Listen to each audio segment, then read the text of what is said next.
बिस्तर पर बैठकर भोजन करने से क्या होता है? यमराज ने चित्रगुप्त को जो रहस्य बताया था वो सुनकर आपके भी रोंगटे खड़े हो जाएंगे।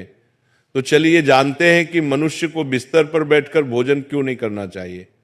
एक बार यमलोक में यमराज अपने सभागार में सिंहासन पर विराजमान थे और उनके समीप चित्रगुप्त बैठकर विनम्रता पूर्वक बात कर रहे थे। वार्तालाप के दौरान चित्रगुप्त ने यमराज से जिज्ञासा प्रकट की, हे प्रभु, कृपा करके मेरी कुछ शंकाओं का समाधान कीजिए। मनुष्य को भोजन किस प्रकार से करना चाहिए? भोजन करने के लिए उचित दिशा और स्थान कौन सा है? किन स्थान पर बैठकर भोजन नहीं करना चाहिए? भोजन से पूर्व क्या करना चाहिए और भोजन के बाद क्या करना चाहिए? किसके घर का भोजन नहीं करना चाहिए?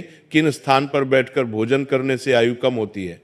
कृपया करके मेरे इन सभी प्रश्नों का उत्तर दीजिए। यमराज मुस्कुराए और चित्रगुप्त को उत्तर देते हुए बोले, हे चित्रगुप्त, तुमने बहुत उचित प्रश्न पूछे हैं।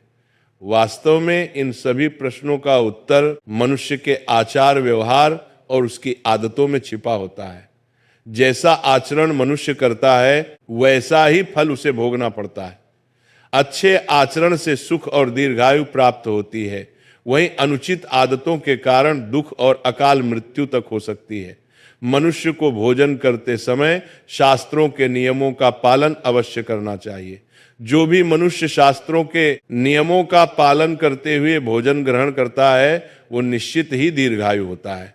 उसका शरीर रोग और व्याधियों से दूर रहता है, उसके शरीर में पाप वास नहीं करते हैं। इसीलिए भोजन करते समय मनुष्य को दिशा, स्थान, समय और उम्र का ध्यान अवश्य रखना चाहिए। यह सुनकर चित्रगुप्त ने विनीत स्वर में कहा, हे प्रभु, कृपया इन रहस्यों को विस्तार से समझाएं।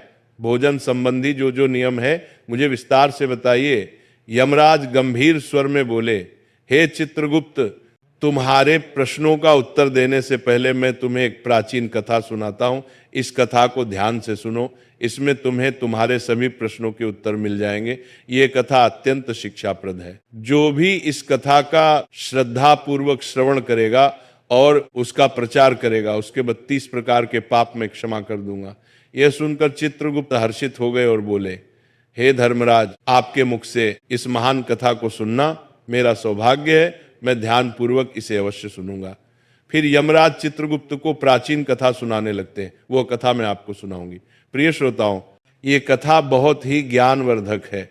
इस कथा को आप अंत तक जरूर सुने।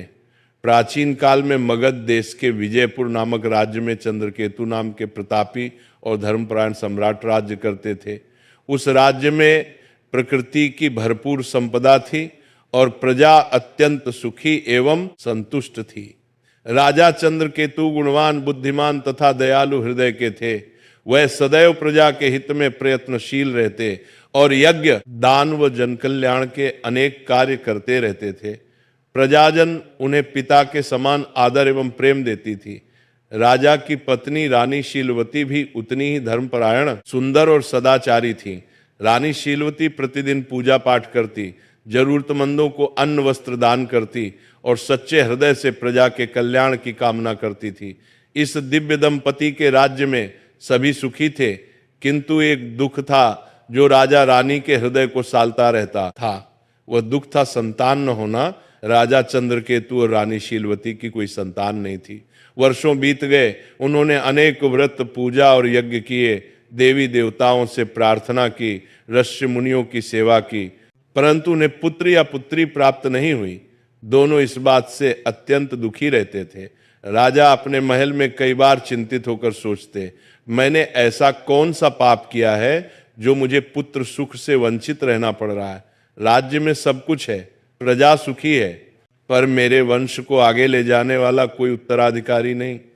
क्या मेरे पुण्यों में कमी रह गई या पूर्व जन्म के किसी अपराध का फल मुझे मिल रहा है? राजा चंद्रकेतु दिन प्रतिदिन अधिक उदास रहने लगे। प्रजा को जब ये पता चला कि राजा अपनी संतानहीनता के कारण दुखी है तो राज्य के लोग भी चिंता करने लगे। सब ईश्वर से प्रार्थना करते कि राजा रानी को शीघ्र संतान सुख प्राप्त हो। एक दिन राजा ने निश्चय किया कि वे किसी महापुरुष की शरण लेकर अपनी समस्या का हाल पूछेंगे। उन्हें स्मरण आया कि महान तपस्वी ऋषि वशिष्ठ इस समय निकटवर्ती वन में आश्रम बनाकर तप कर रहे हैं। ऋषि वशिष्ठ